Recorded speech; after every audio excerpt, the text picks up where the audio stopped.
something with a bit of defensive incompetence, which we always like. What we don't like is this. Absolute flagrant dive, and then to claim a penalty, horrendous. A bit of the same going on from Pedersen, who jumps a shadow here too. And this season there was so much about it, even the refs were getting involved.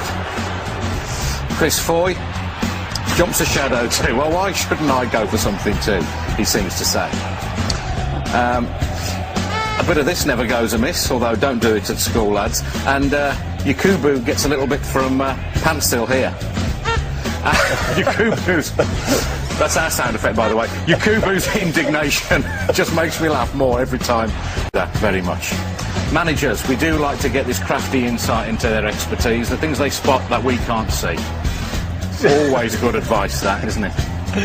Hand signals have been fertile territory for us. Emu, you know Emu, says Gary, he's going to get it. Emu gets it, unless you sort yourselves out. Yep. And he shrugs.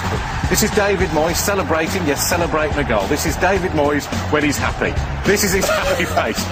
In a moment he'll turn round, whip his coat off and fling it angrily at his own bench. Not quite sure what that's all about.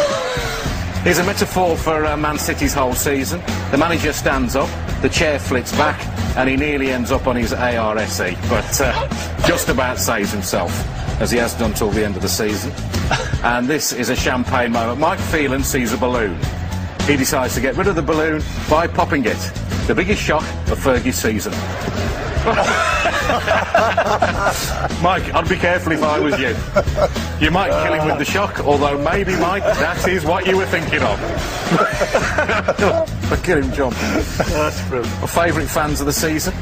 Mr. Strong, he certainly is. As an Arsenal fan, if he says it's Tuesday, it is Tuesday. I like the cut of his jib. He's an Arsenal fan too. Scary, has a little dance, and then goes ballistic. I don't want to see him up a dark alley either. The scariest fan of all, though, I think this was...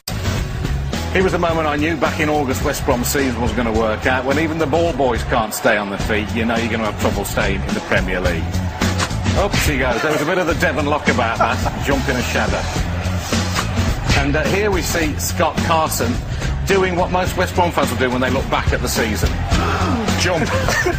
In horror. I don't know what he saw, but it's what we all feel when we look back on this year. Horrendous stuff.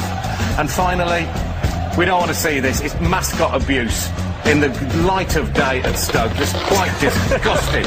I can't believe we're showing it again, even if he is only pulling his tail out.